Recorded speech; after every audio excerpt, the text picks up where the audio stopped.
Right, there we go. Second time lucky. So, good morning and welcome to everybody that's joined us on this presentation. The heading of the presentation title is to become an accredited OHS training provider. Not only accredited, we're going to be talking about a number of other aspects of occupational health and safety that have made themselves available to trainers. And I think you might find this absolutely fascinating if you're setting up a training company. Alternatively, if you are a in-house department or company like Dr. Davis, you would obviously need this information for your organization as well. So I'm going to move on and I'm going to ask Penny just to pop across and ask her to introduce herself to you. Then we're going to get into the presentation. Penny, would you like to just scoot across here? Very quickly. Good morning, everybody. I feel like I'm a floating head here. But welcome to our information session today. We are looking forward to being of support to you. I'm more on the financial side of the business and the delivery side of the business. I also champion the e-learning platform that we do with our licensees, and also the accreditation processes with the QCTO and Department of Employment and Labor. So I'll be very much a big part of your support team and looking forward to meeting you digitally. Some of you that are here today, we know already, and welcome. It's lovely to have you with us again. And yeah, I'm going to hand straight back to Mr. Ken. Thank you, Penny. Yeah, one of the things that I discovered is that Zoom has changed a number of their settings and things of that nature. But so what? We're on board and things are happening. So I'm going to run this presentation with the specific objective of having or giving you something to work with. So if you have, Penny, can you see that? If you have questions, jot them down, and then we can answer the questions after the recording has ended. So on the hour, we should finish and then ask questions. So hold the questions, keep that notepad close at hand, and we can chat further about that. Okay, so let's get straight into it. Those of you that have been in the occupational health and safety world for some time will know that training is critical. And if you look back at the legislation goes back to 1914. Can you believe they had a Factories Act? Then that was followed by another piece of legislation called the Factories Building Works Act. Then that was followed by another piece of legislation called the MOS Act, the Machinery and Occupational Safety Act. And then around about 30 years ago, we got the Occupational Health and Safety Act, or the OSA. So it's been coming all along. We also know that the regulations are now becoming stricter and stricter and stricter. And if you're a trainer, more opportunistic. You can really take advantage of that. So what I'm going to do now is I'm just going to ask everybody to go down to the chat box at the bottom.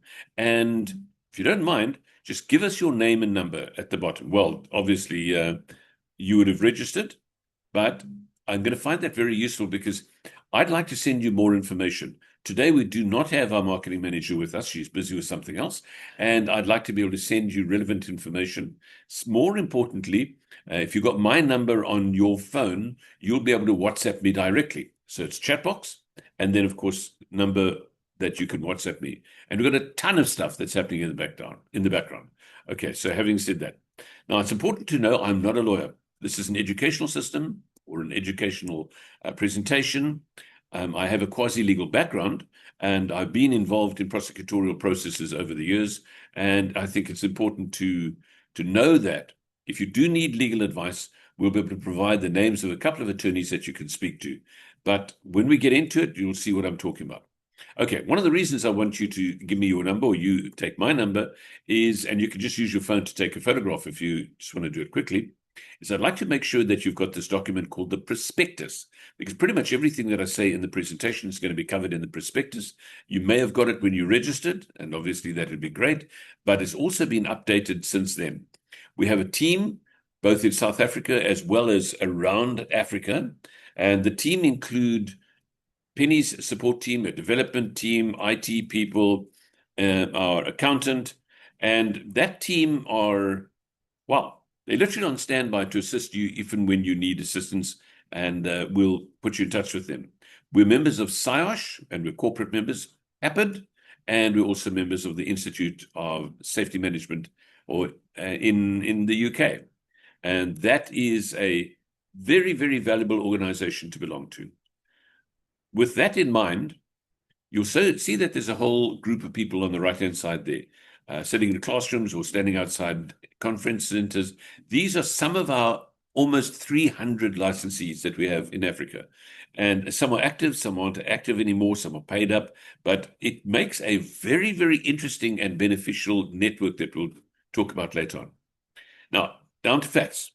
In South Africa, we still have about, and I say still because obviously we see that the unemployment rate has gone up again, but we still have about 17 million people who are currently employed who fall under the Occupational Health and Safety Act or the Mines Health and Safety Act. Only about 1 million of those people are actually under the Mines Health and Safety Act. The rest all fall under the Occupational Health and Safety Act. So stop for a moment. If you're going to set up a business, that's your market. It's a huge market. It's unbelievable in that you can actually, you'll never, ever, ever run out of clients in South Africa. Because it says, and we'll show you, that the law says that everybody must be trained. Okay, so with that in mind, we know that the employer is inundated with legislation. And I made up a list some time ago of all the laws that employers have to comply with. And wow, there are a lot. So I look at that and I go, we're just going to focus on the Occupational Health and Safety Act for now. There are a couple of other pieces of legislation I'll make reference to, but our focus right now is making sure that you know and understand how the OSA works. And with that in mind, that you also understand and know how the regulations work. And currently there are 22 regulations, and most of these regulations talk about training. The two in yellow, we'll talk about that. They're not legislation yet, but they'll become legislation in a couple of days' time. But the rest of them talk about training. So we see the Act talking about training, and we see the regulations talking about training. And I'll unpick some of this for you so that you have a better understanding of how that works. Okay, so with that in mind, let's just quickly talk about the fact that somebody has to do this training. Who does the training, and where does the training take place? So I need to just quickly check that I've still got my screen up. That was an odd move. Right, am I back there, Penny? Yes, sir. Great. Now, of these regulations, you'll notice that recently there are a lot of new occupational health and occupational hygiene regulations. And some of these regulations, most people know nothing about. For instance, the one right at the end there, the physical agents regulation. Most people that I've been talking to have a vague idea of what the physical agents regulation is all about. And that comes into operation, as I said, on the 5th of September. But look at the others. How much do you know about those regulations, and would you be able to run training programs on those regulations specifically for your clients or your learners? Again, opportunity.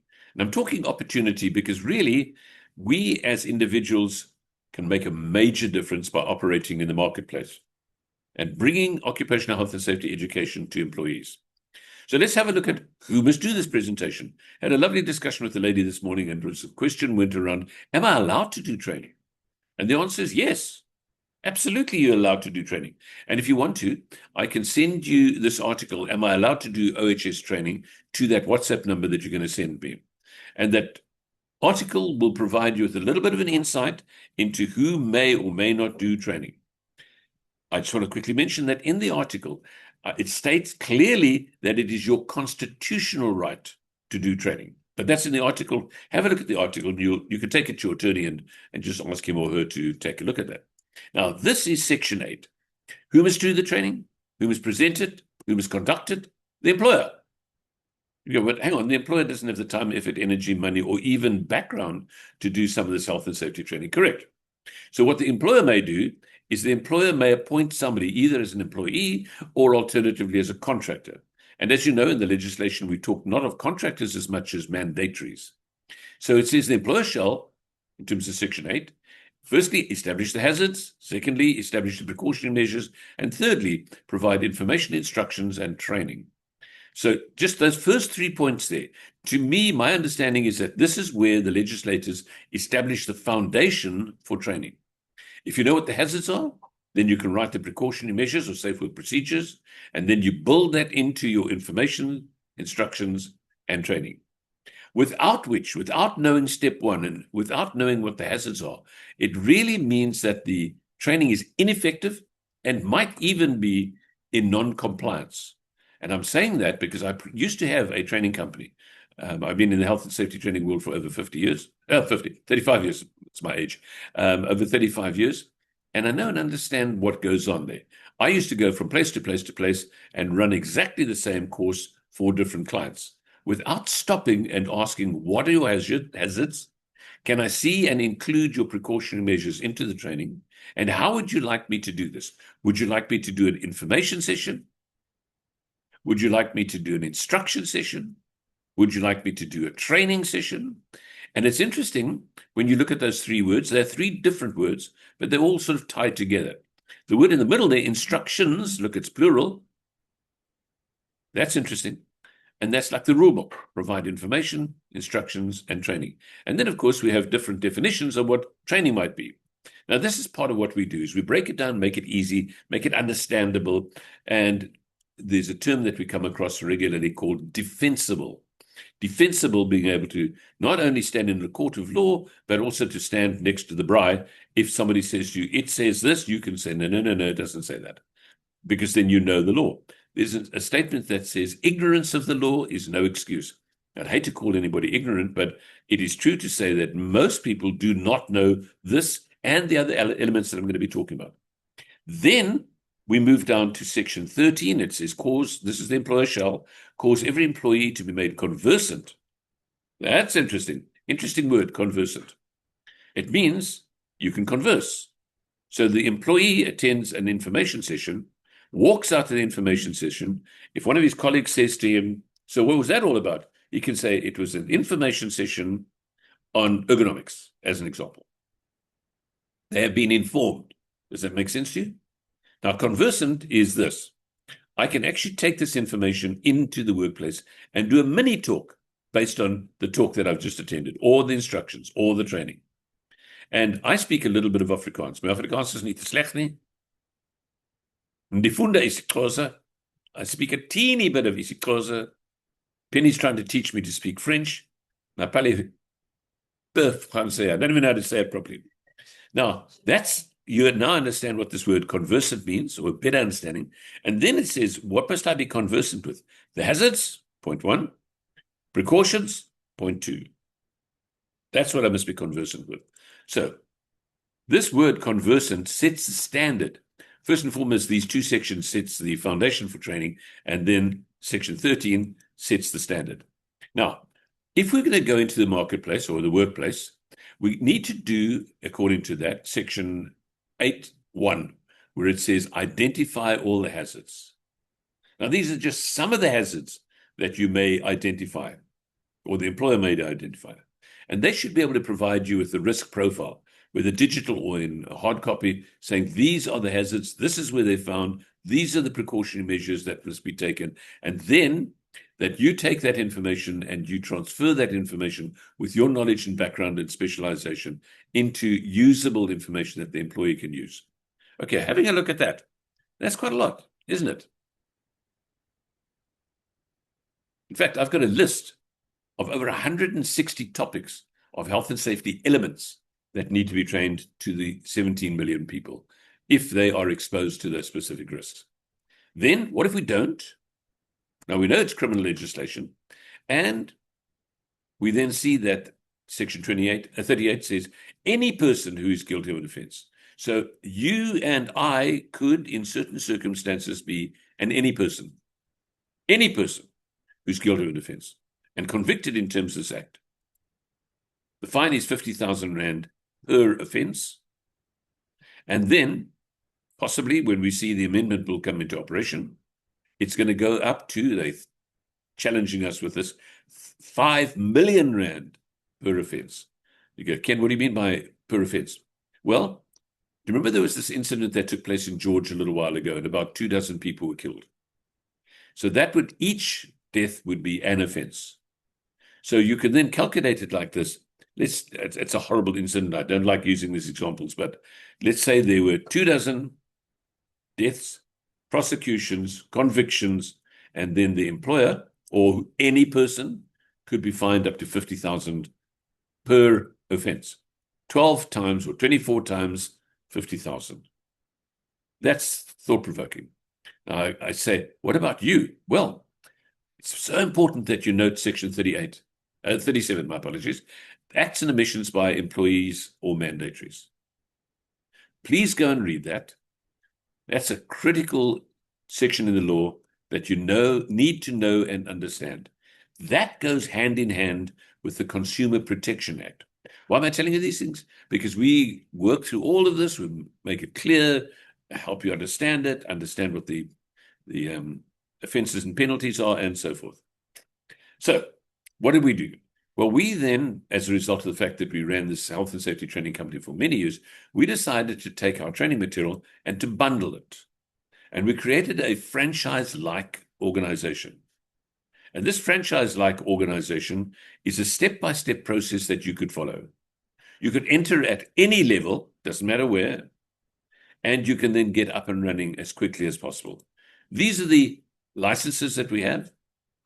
And the last one is the platinum license for corporate entities. Now, features and benefits are in that prospectus that I spoke about. Important that you get your head around that one, if you don't mind, so that you know what you would be in for, and secondly, what you'll be able to offer. And the offering is phenomenal. Okay, so let me just quickly break down the license into various elements. So we said we've got these license options. Then Penny does onboarding for the business owner. I do business orientation every month. And when we talk business orientation, we deal with things like sales and marketing and advertising and all of those important things. Then our customer relations manager, Natalie, who you may or may not have had contact with, she will spend some time with you, like a morning or so, with you, auditing your social media presence to make sure that you can be found. That's pure business again. And then, remember I mentioned that we've got about 300 people in and around Africa, past and present, who then become a part of your family, part of your network. They're part of our network. And you can call on them, and there's some really, really bright, sharp people. Graciously, we've just signed up another person who is an attorney. He's a labor lawyer. So there are licensees, and they will assist you as and when. Now, some for a fee, but others for nothing. Then what do we provide you so that you can actually run your company? Well, we've got an e-learning platform. We've got legal compliance training material, and I'll come back to that. We've got SACWA Unit Standard Aligned training material, and then we've got QCTO Aligned training material.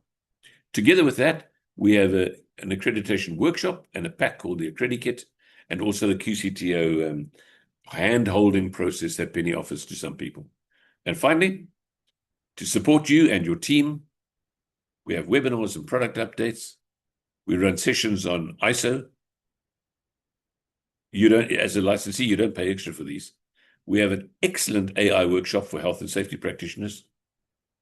We also have access now through the OHTA, it's Occupational Hygiene Training Association, and SIO, S-A-I-O-H, not SIOSH, but SIOSH, to training programs there. And then the last thing, of course, is that we encourage you to upgrade from starter right through to prime. That license called the Platinum may not be relevant to you because that's mainly for enterprise organizations, multi-branch, multi-country. Now, what training do we have in terms of titles? So these are the legal compliance training programs. The employer or somebody would identify the dangerous assets and risks in a HIRA, or now we're going to be calling certain evaluations and assessments ERAs. And you can see legislation, AIDS, asbestos, COIDA, construction regulations, confined spaces, COVID. You go, why COVID? Well, QCTO still requires it. Dangerous goods on trucks and vehicles, electricity, the environment, ergonomics, evacuation, fall prevention and protection, and fire. Now, these are generally 1 or 2 day courses. They're not long courses. They would fall under the spectrum of a short course, and they are not credit bearing. Very important to note, they don't have to be credit bearing as yet, but I'll show you where you do need credit bearing programs. You see these programs where we see the red, the yellow, full track and first aid. You can run these programs as life skills programs. Life skills meaning clubs and churches and establishments like that. Schools, I think, Trevor, you were talking about doing swimming training, you can do it. You're allowed to do it because there's no regulatory body for that type of training. And then an important one for the construction industry, traffic control, flag track, we call it. People on site, people in the roads. You see the flag man or woman standing on the side of the road, waving the flag, slowing people down, controlling the traffic. Then we've got 2 food programs, health and safety representative, hazardous chemicals, HIRA, induction, investigation, noise, stacking and storage, supervisory skills, and number 28 is the tool track. Number 29 is a brand new program which we launched last week. It's called the PAR track, the Physical Agents Regulation. I'll provide you with a lot more information about that, and that's an exciting one. Okay, oopsie, let's go back there. We've been running this workshop for a month or 2 now, lots and lots of studious research. We've done the best we can with proper peer review so that you would be able to go into the marketplace and you'd be able to provide awareness for employers and employees.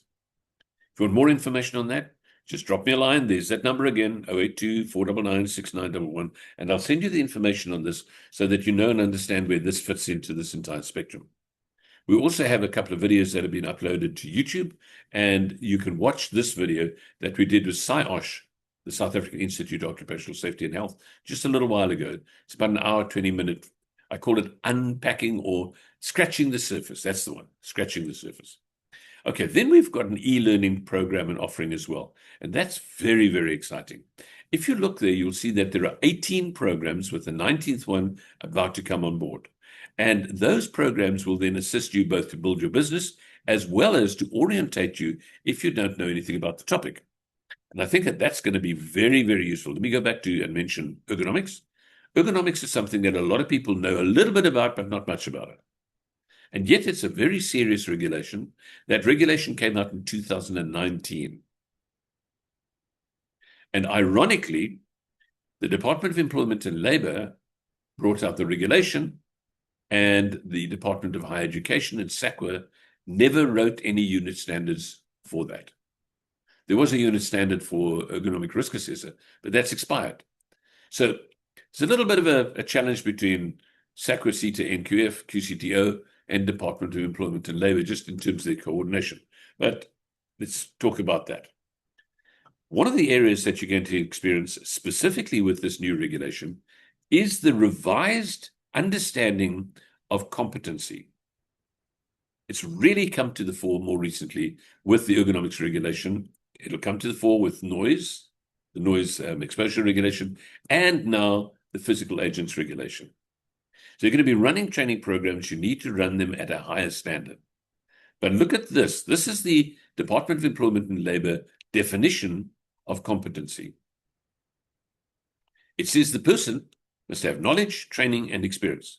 And where applicable, qualifications. I'll come to point B at the bottom in a moment. But that's interesting. You know, if a person goes on a training program, let's say attends a competency-based training program on working at heights, if there was such a program, he or she would come back into the workplace with a certificate issued by a trainer. That trainer would have declared them competent or not yet competent, according to the SACWA system. But the Department of Employment and Labor can very well, and probably will, turn around and say that that certificate is not valid. So we've got a couple of articles that we've written on competency. I'll gladly share them with you as well. There's one, what does every employer need to know about competency? Because it is not as clear as it used to be. Merely get a certificate from QCTO or CETA or SACWA or something like that does not, according to the Department of Employment and Labor, make you competent. What does make me competent? Well, certainly for things like the physical agents regulation, ergonomics regulation, noise regulation, a degree and membership of the SAIOH, South African Institute of Occupational Health. Okay, what? Yep, it's changing, and it's changing rapidly. Got lots of examples. Now, when we come to SACWA, it's important to know that they've got their language of their own. It's a wonderful thing. A colleague of ours calls it SACWish. understanding all the acronyms and understanding the terms. And if you're standing around at a braai or a party or some place like that, and people are talking about, I am an accredited training development provider.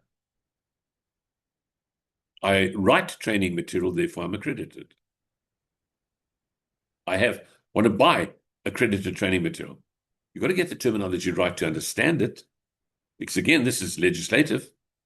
And if we don't get it right, we could find ourselves stumbling. And when the inspectors are coming around, they could cause you to stumble. I'm going to give you a quick example. Accreditation can only be issued from CETA or QCTO to a company, not to an individual, and definitely not for training material. This accreditation is also not SANAS accreditation. That's a different thing. And SANAS goes hand in hand with the AIAs, the authorized or approved inspection authorities. Then what does the word agreed mean? And you know, Section 18 requires that health and safety rep training must be agreed upon. What? Yep, it's there, clear in the Act.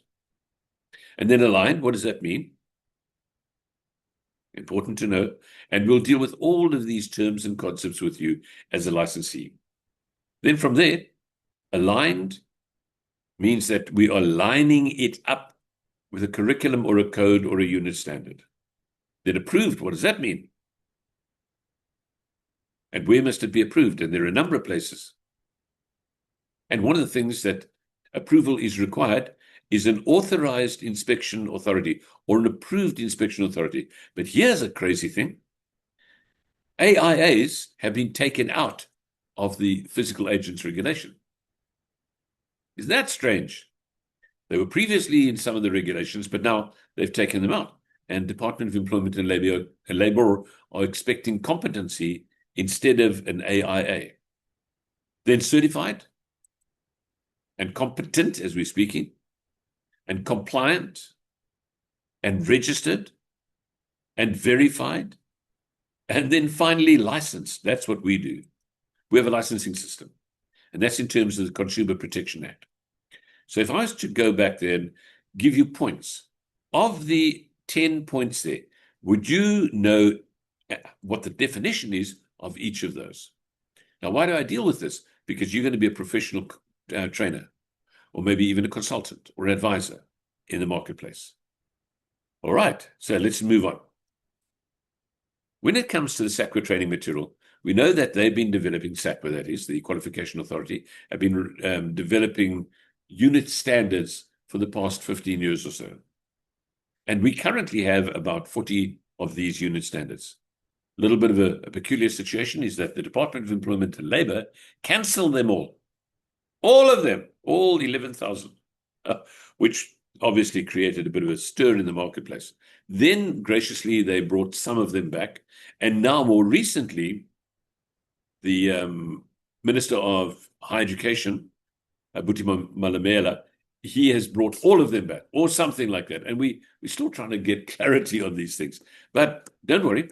What we'll do is we'll work through it, and we'll tell you what you can do and what you can't do, what you should do and what you shouldn't do. And obviously, when they got rid of or started getting rid of the unit standards, they brought in what they call curriculum. Now, curriculum are written by QCTO. And Penny and I know we served on an HWC QCTO curriculum committee, a developmental committee, and we know we have a better understanding of how this all happens. So there are two websites. The one website is for unit standards. That would be that. And then the other one is a website for skills programs. And skills programs come in multiple forms, not too many for health and safety yet. I often joke about it and I say, yeah, the QCTO is like a beautiful bucky that's stuck in the sand and the wheels are turning. Not much is happening because we wait a long time. We're talking years. Have been waiting for years for some of these curriculum. But what do we do in the meantime? We have to comply. The employer has to comply. We need to guide them to make sure that the employer is in compliance. All right, a lot more about that. So then what we say is fine, if we've got curriculum and the QCTO have published it, We're now going to help you, not do it for you. We're going to help you do your own QCTO accreditation. I'm going to ask Penny to sidle across, and she can just talk you through some of these principles over here and what it is she does in her workshop. Thanks, Ken. So this is a program that we initiated at the beginning of 2023, where we understood that with the way that the QCTO was going to be dribbling the publication of these new curriculums, it would be very, very helpful that training providers and also corporates with their own in-house training divisions were able to do their own accreditation, rather than having to pay an extra 5, 10, 15, 20K every time you want to add another 5 skills programs to your library. So we started this program. It's exceeded our expectations. It's been very, very successful. Initially, we just had the 3 first aid skills programs, and we developed a system of support, which includes a monthly workshop, which takes you through all the different steps. And we've got cheat sheets for that. And we've also got a very comprehensive Accredited Google Drive, which gives you all of your checklists and templates, etc. And QMS, a massive QMS, which is updated every year according to the QCTO policies and procedures. So everything that you possibly need is there. And we make it as simple for you as possible so that you can really get through this process, well, I say easier. And a phrase that we adopt is, yes, it's very, very Dunbar. You can apply for up to 5 skills programs at any one time, but you do not have to wait until you have accreditation for those 5 before you apply for others. So that's important to note, because we do appreciate that a lot of our training providers are dealing with a lot of training across a broad range of subjects. We also have included now, part of our workshop covers your post-accreditation phase, because now increasingly a lot of our licensees have got QCTO accreditation. Then what? How do you handle working with the QCTO in terms of their quality assurance procedures, doing the FEASes, which is the final integrated summative assessment. I also need to Good water. Okay, so while Penny's talking about that, one of the things that you're going to encounter is that having accreditation will, from a marketing point of view, a credibility point of view, opening the door, be hugely beneficial to you. And it's almost like, I don't know if I told you, I tell people this all the time, these presentations. I used to be a cop. And if I saw somebody driving erratically, I would go across to them and I'd say, hey, do you have a driver's license? And if they took the driver's license out, I'd take a look at it and I'd go, oh, well done. It's still in date. Drive safely. And I'd send them on the way. And that, for many employers, is all they need to know. Do you have a QCTO driver's license? Yeah. I think what Ken says is very important. However, the QCTO do view it very seriously that when you do have your QCTO accreditation, they do expect you to get your learners through their system successfully. So it'll be very, very important, because remember, it's only valid for a maximum period of 5 years. And when you need to renew, it's possible that they will not renew you if you have not actually put learners through the QCTO system successfully. So this is why the post-accreditation phase is very, very important. We don't want you to be struggling with that, how to enroll your learners correctly, how to get your FEASes pre-approved by the QCTO, how to actually do the reporting correctly, and also then ultimately collecting your certificates from the QCTO. So we're really handling each and every element here, and very, very proud of the success of our licensees getting through this process. And I think with that, I'll just hand back to Ken. With the next workshop is coming up tomorrow. That's the 20th of August. And during these workshops, you know, we cover the 3 basic phases of the accreditation process, which is your application phase, your site visit phase, and then your monitoring and follow-up phase. Here's just some examples of some of our licensees preparing for the site visits. And the site visits can either be face-to-face or virtual, and we prepare you for both of those scenarios. So the first aid skills programs, they were the first to be published by the QCTO in September of 2023. We have evolved and developed our own basic, intermediate, and advanced skills programs, and they've also just recently been refreshed this year, and have also been updated with a full set of facilitator visuals. I'm laughing because Ken's the one that's been struggling with a cold, and now I'm struggling to speak. So here we go. Let's move on. Now, the QCTO has published online a couple of new health and safety training programs. You may or may not know about these, but have a look at this and see which of these you could use. Don't be too confused with the strange words, like essential OHS compliance insurer. We go, what is an insurer? In any case, they have their own lexicon. They have their own, I'm not too sure, library or librarian or somebody that has their own diary, dictionary. We go, strange words. Now, there are 5. We've got them. We've got the training material, and you can get accreditation for that. The numbers on the right-hand side, there, 3, 2, 2, 2, 2, 2, and so forth, are the levels and the credits, just to provide you with a little bit of information. And we have a tendency within our organization to focus on the low credit training programs. Absolutely. So these have been very, very popular with our licensees. They were published now in November of last year, and our development team did an amazing job. And they are rocking and rolling with these in terms of the accreditation process. They've been getting through all of our training materials, have been well received by the site audits. And I think it's such a complete delivery that we give with the QCTO training material, which includes facilitator guide, facilitator visuals, learner guide, learner orientation manuals, the assessor and moderator guides, the complete set of documents and theses, etc., going forward. And also,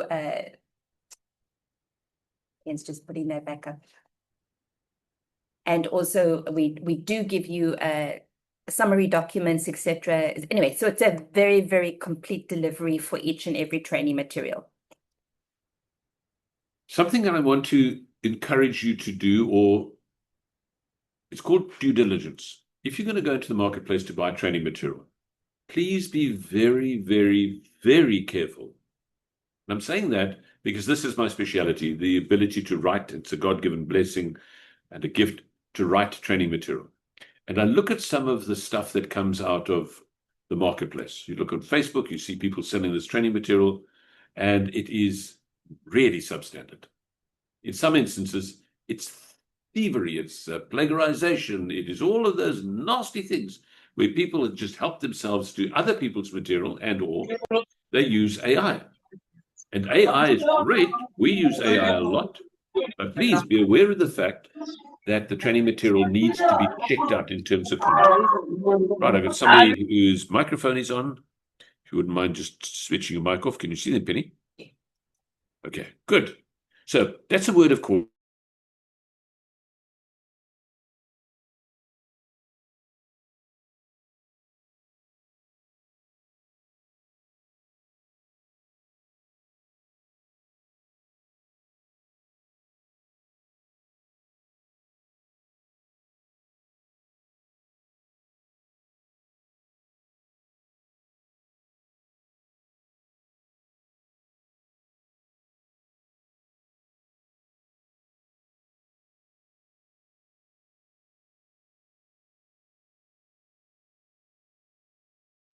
You are muted, so we can't hear you. Thank you. I was moaning about Zoom's new little buttons and things like that. Okay, so what I was saying is with the QCTO training material, what we do offer is that for you to see the quality of our training material ahead of purchase. And so often we actually arrange that one-on-one meeting with you so that we can take you through the quality of the training material ahead of that. The Institute of Working at Heights have introduced an interim certification process as of July of last year. It's been so successful that they've declared that it's now a permanent situation. And this is because there was a vacuum and there was no Working at Heights qualifications available from the QCTO, and the CETA unit standards were due to be discontinued at the end of June. So the CETA unit standards for Working at Heights have been extended for 3 more years. But in terms of the certification, you would need to go to the Institute of Working at Heights. You've got the contact detail there, Lizanne. They're very professional. They do a great job. And they're keeping the pricing as reasonable as possible to assist. And a lot of our licensees that need working at heights, such an important subject, have gone this route very successfully. Absolutely. We had the privilege of meeting Lizanne in Centurion at the AOSH, that's the African Occupational Safety and Health Expo. If you haven't been to one of those, make a plan. It's once a year, sort of early part of the year. And then we've also just got back from Cape Town, where we were at the SIOSH conference. I didn't speak at this one. I've chaired a number of them, and I've also spoken at a number of them. But it was so interesting because now we catch up and find out what's going on in the marketplace. Yes, and I think there's going to be AOSH in Cape Town in March of next year, which we've already booked for. So we're really looking forward to that as well. Absolutely. So that'd be a privilege to meet with you. And then obviously what we will do to the best of our ability is we will introduce you to the various players. And that makes for a very useful base to work from. You know who they are, you know the attorneys, you know the accountants, you know the specialists, you know the occupational hygienists, you know and so forth. And with that, you can then really build your practice. Now, there are more coming. Yes, there are more coming. And what's... Sorry, Penny, let me... I told everybody. So what we... Bucky is stuck in the sand. There are more coming, and they have been pre-approved. So HWCTA did notify me that these have been pre-approved, but they are still waiting for them to be published on the QCTO website. As soon as they are published, I know you're all looking at ergonomics, which is very, very important and very popular at the moment. And we will definitely have our development team develop these. We also have a few others that are in the pipeline from our side that Ken has highlighted that he wanted developed. So consistently, we've got 2 or 3 or 4 coming out every couple of months. But in the meantime, legal compliance training is what it's all paramount. about. Absolutely. That is So 90% of your training.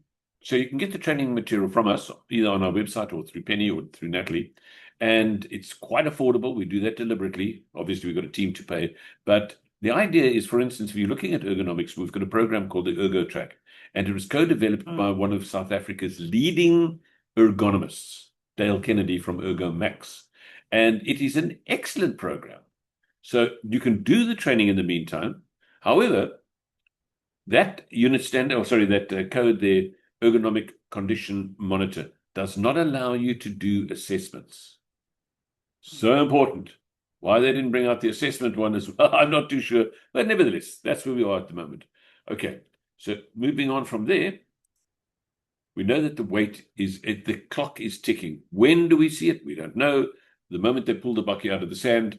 And this is why we really encourage all of our licensees to get your QCTO accreditation in place now. We are currently towards the end of August. Let's be honest, December, everything closes down. So you really want to get your application in now, August, September, so that you've got a shot at getting your site visit done before the end of the year. Or at the very least, it's going to happen in, first thing in the new year, and you can be up and running with your accreditation in place. Right. And now, one of the latest programs from the QCTO is the Confined Space Worker Curriculum. And that is exciting. It's encouraging. We've got a program called the ConSpace. So what happens is when the QCTO brings out a new curriculum, in this one 250712, then we adapt our training material, make sure that it aligns with the QCTO curriculum, and make it available to our licensees. 100%. And this is already in development. And one of the big advantages of the Prime license and Platinum license is that as these are produced and delivered into your Google Drive folder, it's no additional cost to you. So, in a given month, you might be paying your small monthly license fee, but you could have an additional value delivered to you of 20 or 30,000 rands worth.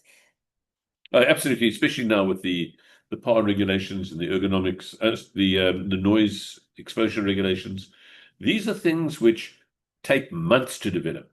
And there's no apology there. And I spend months on them. Yes. And you get it for a fraction of that and get up and running quickly. You can save yourself the time and the effort and the energy and the heartbreak and the Google time and the Wi-Fi time and things like that. Okay, so let's just quickly talk about these license options and what they cost.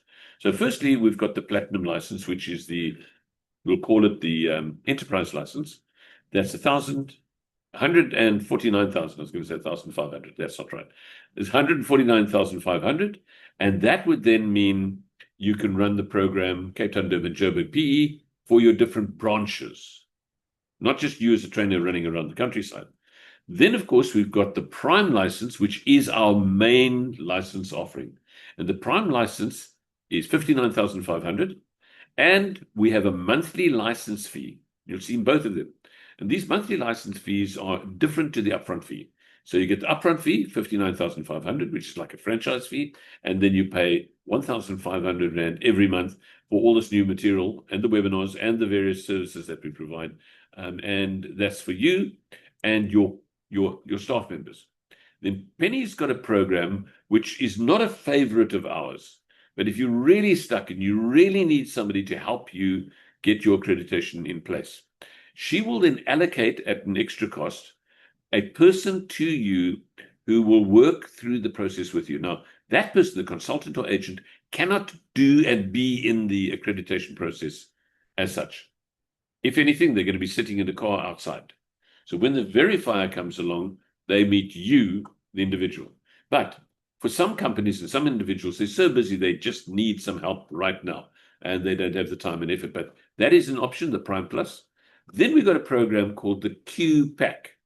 Now, the Q Pack is for those people who only want the QCTO accreditation process.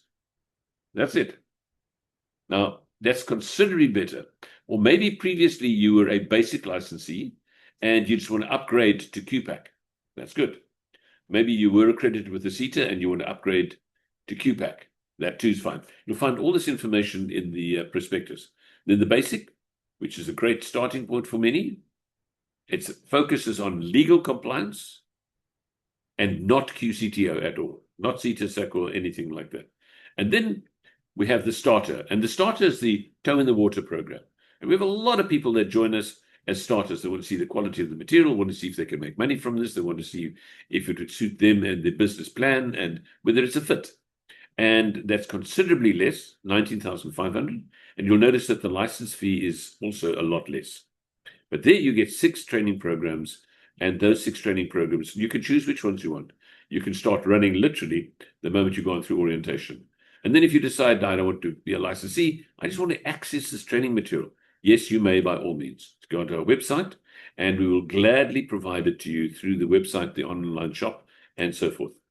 Okay. Then said to you, you come on board as a licensee, and you're a business owner. And for some of you, like myself in the beginning, I had no idea about business. Finance, admin, legal, didn't have any clue about sales and marketing and advertising, didn't have any clue. I thought I knew, but it was really, really bad. But 20, 30 years ago, I had to learn everything manually. There was no digital applications. Now, fortunately, Natalie, who is my daughter as well, you can hear it's a family business, she has a degree from UCT, and she worked in media in advertising agencies. And Natalie's knowledge and understanding of this stuff is very good. She'll audit what you've got, and she'll be honest with you and say, good, bad, or otherwise. And then if you need some advice, she doesn't build websites and things like that, but she's got a lot of good contacts, or you hook your web developer up with her, and they can talk to each other, and obviously they'll be able to assist each other, and Natalie will gladly do that. So with that in mind, we're going to say this is part of Basic and Prime. You don't pay extra for that. You would just receive it. Then, something that we feel strongly about is that things are changing all the time. And I just want to show you one or two of these slides here. These are YouTube clips that we did. Right at the top there, you'll see OSA Amendment Bill, Occupational Health and Safety Amendment Bill.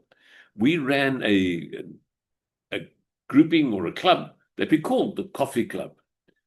And it was over and over and over and over and over and over and over while we were discussing the amendment bill. I happened to serve on a technical committee that Saj put together and got a good insight into the legislation. And then it was a matter of that we take this information and we share it with our licensees. Here's the cool thing about this. We've got about 200 videos on our YouTube channel. And you can scroll through them and see what is relevant to you. And that which is relevant to you, you can watch. Or if you've got a staff member they can watch. And there are various things. Let's go back to ergonomics.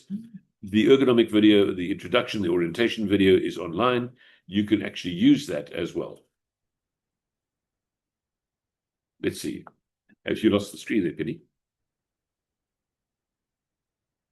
Right, I'm not too sure what's happened. I think that Penny's screen has just disappeared. Want to make sure that we're still online.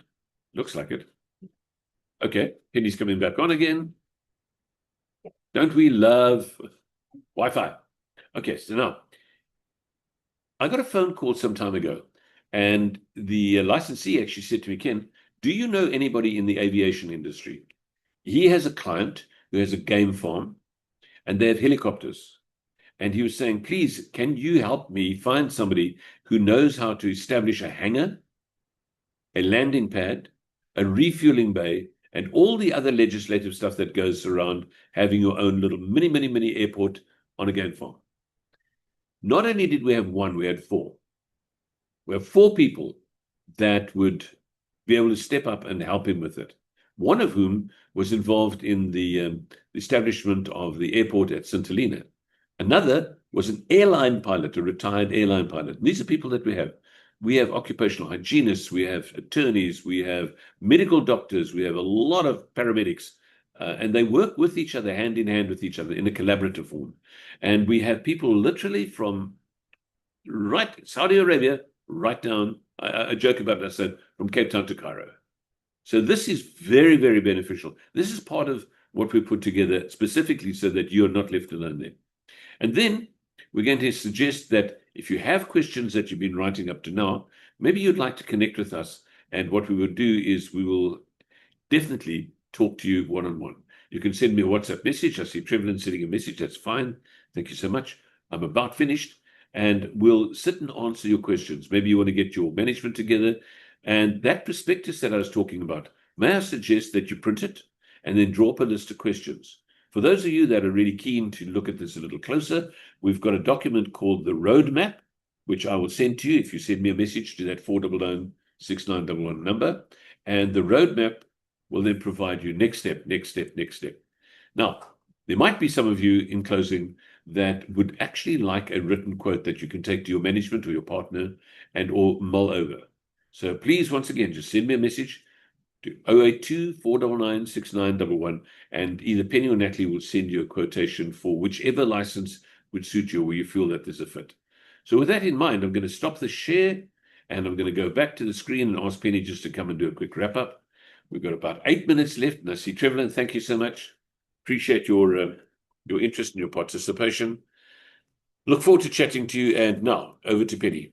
I think we did really well. Yeah. We're both battling a little bit of flu, but I think we did really, really well. And thanks everybody for attending. I hope that in between the technical hitches and losing our voice, you got the information you were looking for, at least the initial information.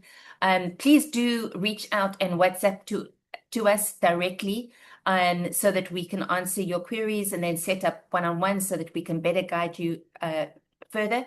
For those that are licensees already, if you're looking to upgrade, just let me know and I will certainly help you with that process. Or if you are licensees and you're just looking for more information as to how to do certain things, please, of course, just let us know. We'll always come back to you as quickly as we possibly can. So thank you everybody so much. And I think we're going to open up for question and answer now.